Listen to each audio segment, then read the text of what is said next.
to everyone tuning in. Welcome back to English Spark US, the place where we ignite your passion for learning English. I'm your host, Emily, and I am so thrilled to be here with you today. And hello from me. I'm Mark. It's wonderful to connect with our amazing listeners from every corner of the globe. The vibe in the studio is fantastic today. It really is, Mark. The sun is beaming down, and I woke up feeling incredibly energetic. How are you holding up today? I am doing absolutely splendidly, thank you. I feel like today is going to be a productive session. I love your positive attitude, Mark. But honestly, I love your grammar even more.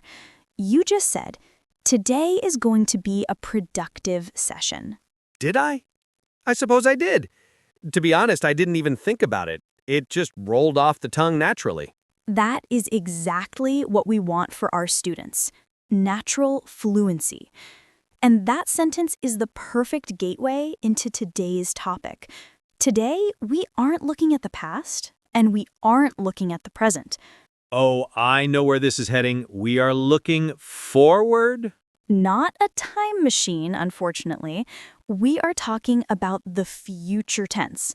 It sounds like science fiction, doesn't it? Flying cars and robots? Maybe one day, but for English learners, the future tense is much more practical. It's about discussing real life. Precisely. It's how you make appointments, how you plan holidays, how you organize your work schedule, and how you tell your friends about your life goals. I realize I use the future tense constantly. I'd be lost without it. But Emily, isn't there a prerequisite we need to handle first? We do have a small favor to ask. If you are enjoying these conversations and they are helping you improve, please take a quick second to subscribe to English Spark US. And don't forget to smash that like button. It really helps the algorithm show our lessons to more people who want to learn just like you. Also, learning is better with a buddy. Share this episode with a friend so you can practice the dialogue together later. Okay, now that the housekeeping is done, let's dive in. Emily, I know there are two main competitors when we talk about the future. Let's introduce our first player, going to. This is the structure we use when we have a plan. A plan? You mean something I've already thought about in my head? Exactly.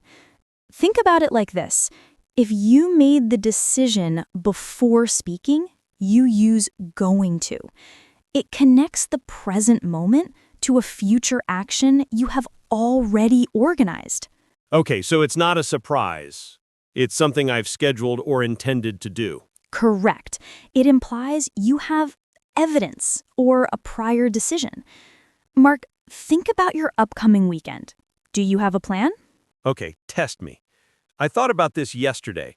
On Saturday, I am going to play soccer with my old college friends. That is a perfect example. You said, I am going to play soccer. Why? Because you organized it yesterday. You probably called your friends and booked the field, right? Yes, exactly. It's on my calendar. So I wouldn't say I will play soccer. You could, and people would understand you, but going to is much more natural because it's a pre-made plan. It doesn't have to be a big event at all. It just needs to be an intention. For example, I am going to make a sandwich for lunch. Because you are hungry now and you plan to fix it? Even better, maybe you already bought the bread. If you have the ingredients, that is your evidence. You bought the bread, so you are going to make a sandwich. I get it. The decision was made in the past, even if it was just 5 minutes ago in the grocery store. Now let's look at will. This is the word for the spontaneous people out there. Spontaneous?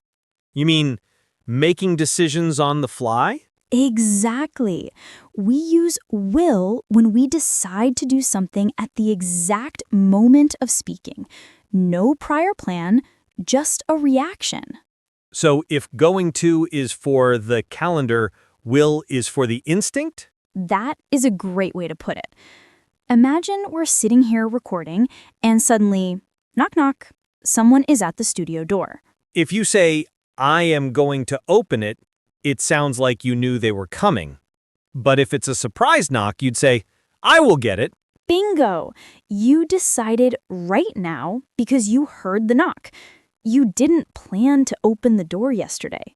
That makes so much sense. Will is the reaction to a new situation. Hello, everybody! Welcome back to another exciting episode here on English Spark US. This is the place where we make learning English natural, easy, and incredibly fun. I'm your host, Emily. And hello to all our amazing listeners around the world. I am Mike. It is wonderful to be back behind the microphone with you, Emily. How is everything going in your world today? Everything is going great, Mike. I am feeling very happy to see you. But I have to ask, you look a little different today. How are you feeling? I am doing okay, thank you. However, to be honest, I am extremely tired. My body feels heavy, and I just want to sleep. Oh no! Why are you so tired? Is it because of work? Or did something happen? No, it's not work. My job is fine. The reason I am tired is because I decided to change my lifestyle. I went to the gym very early this morning. Wow, that is impressive. Going to the gym in the morning is a great habit. What kind of exercise did you do? I tried a Pilates class for the first time. I thought it would be easy stretching. Pilates? That sounds very relaxing and gentle. Emily, it was not relaxing at all. It was incredibly difficult. My stomach hurts, my legs are shaking, and my arms feel like jelly. It was intense. Oh dear. But you know what they say, no pain, no gain. I hope so. But Emily, what about you? Did you have a crazy morning too? No crazy exercise for me. I am full of energy because I had a very slow morning. I sat on my balcony, drank a large cup of herbal tea, and read my favorite book. That sounds absolutely perfect. I am very jealous. No Pilates for you, just peace and quiet. Exactly. But before we continue with our weekend stories, Mike, we need to remind our listeners of something very important. You are right. Everyone, if you enjoy learning English with us, please hit that like button. It really helps our channel grow. Yes, and please subscribe to English Spark US. We upload new conversations for you every single week. Also, share this with a friend who wants to learn. Okay, Emily, so I am tired from the gym, but my weekend was actually quite dramatic. Dramatic. That is an interesting word. What happened? Well, on Saturday morning, I woke up and felt very motivated. I looked around my apartment and decided it was too messy. I wanted to be productive. That is a good feeling. A clean home helps you have a clear mind. Exactly. So I started cleaning everything. I washed the dishes, I scrubbed the floors, and I dusted the furniture. Finally, it was time to do the laundry. Laundry usually is pretty simple. It's just washing clothes. I thought it was simple too, but I made a terrible calculation. I made a huge mistake with the washing machine. A huge mistake? That sounds ominous. What did you do? Okay, so I bought a new pair of jeans last week. They are very dark blue. I really like them. I think I remember those jeans. They are very stylish. Yes, well, I put those dark blue jeans into the washing machine. But I wasn't paying attention. I also put all of my white work shirts and my white socks in the same load. Oh no, Mike. I think I know where this is going. Did you use cold water? No, I used hot water because I wanted them to be very clean. I pressed the start button and walked away. Oh my goodness. Washing dark denim with white clothes in hot water is a recipe for disaster. So, tell us the results. When the machine finished, I opened the door.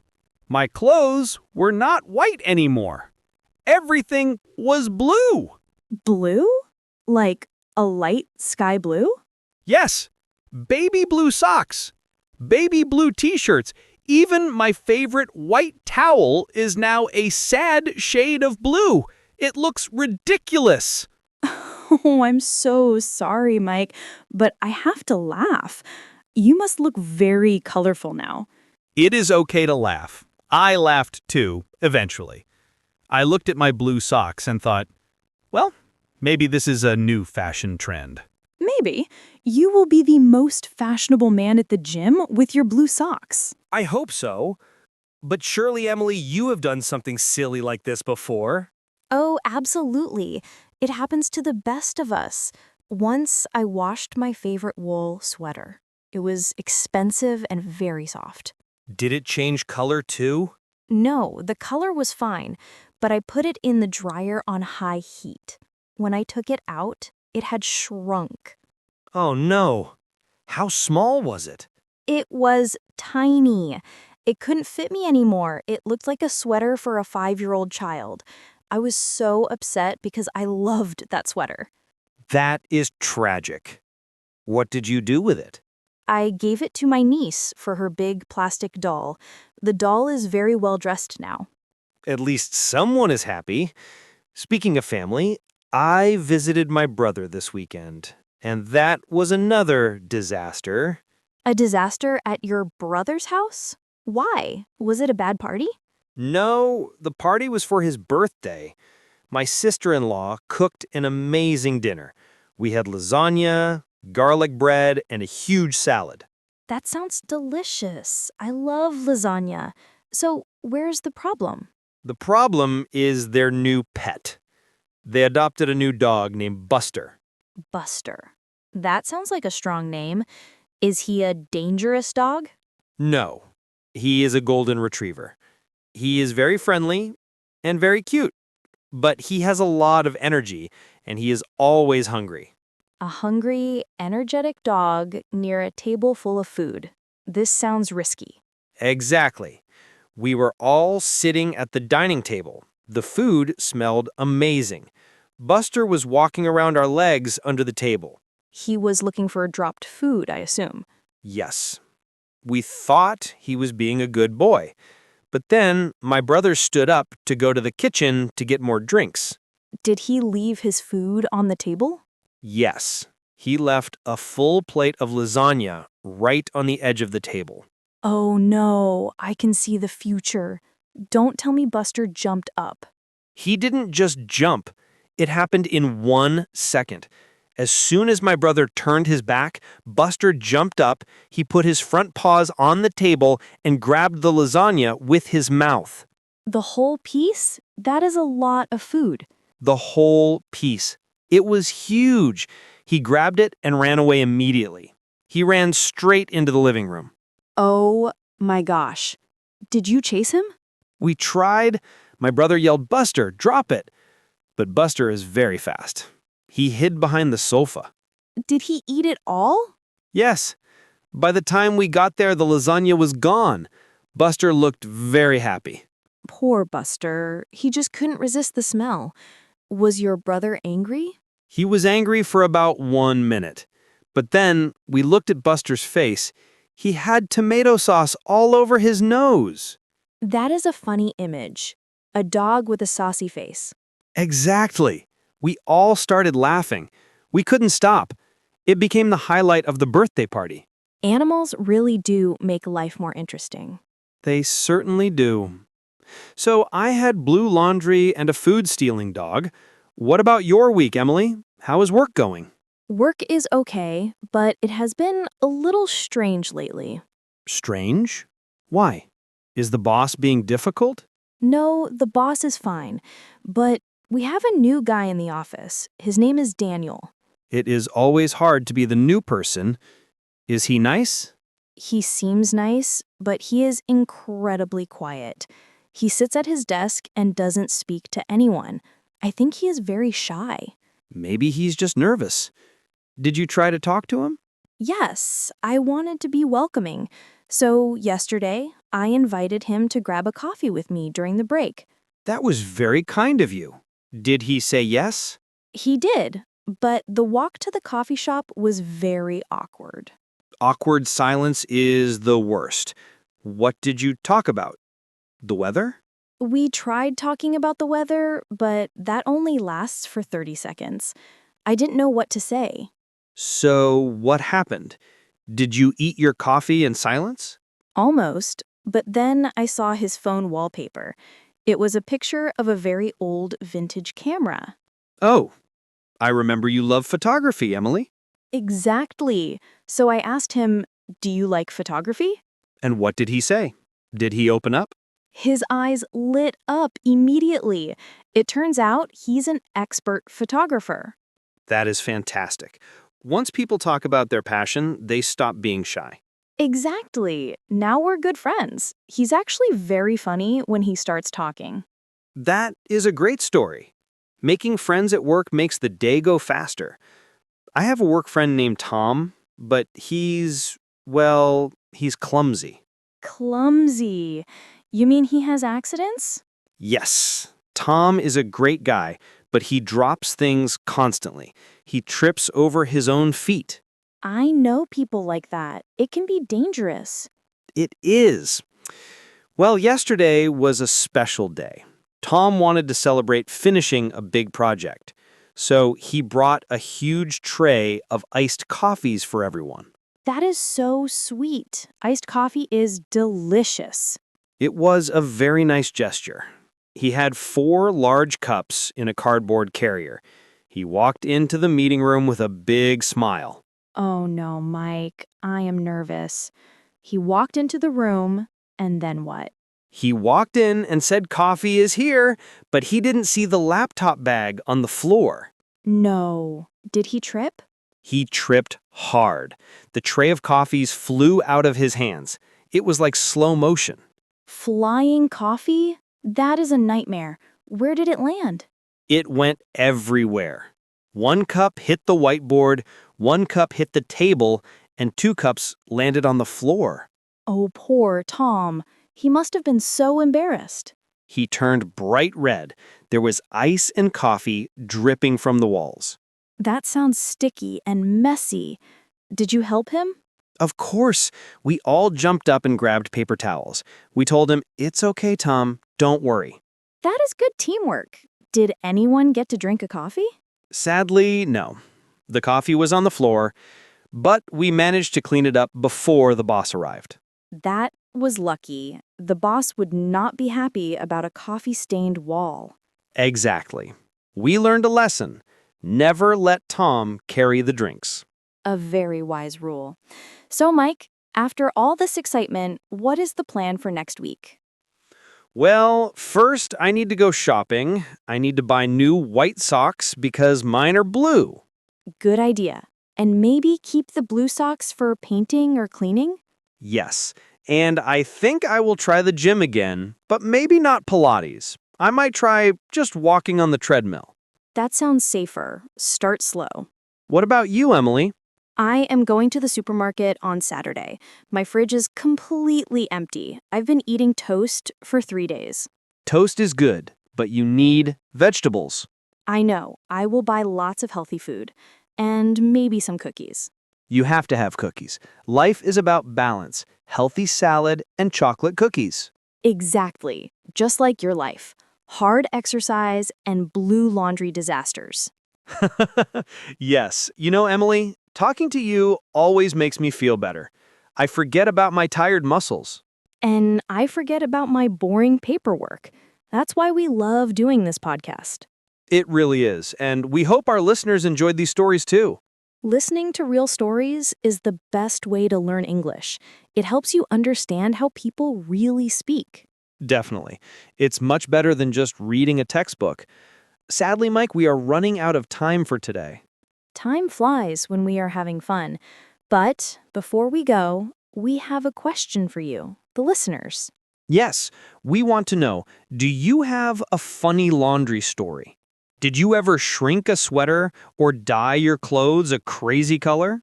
Or do you have a pet that steals food? Let us know in the comments below. We read every comment. And don't forget to subscribe to English Spark US for more episodes. Thank you for listening, everyone. Have a safe, happy, and clean week. Goodbye, everyone. See you next time.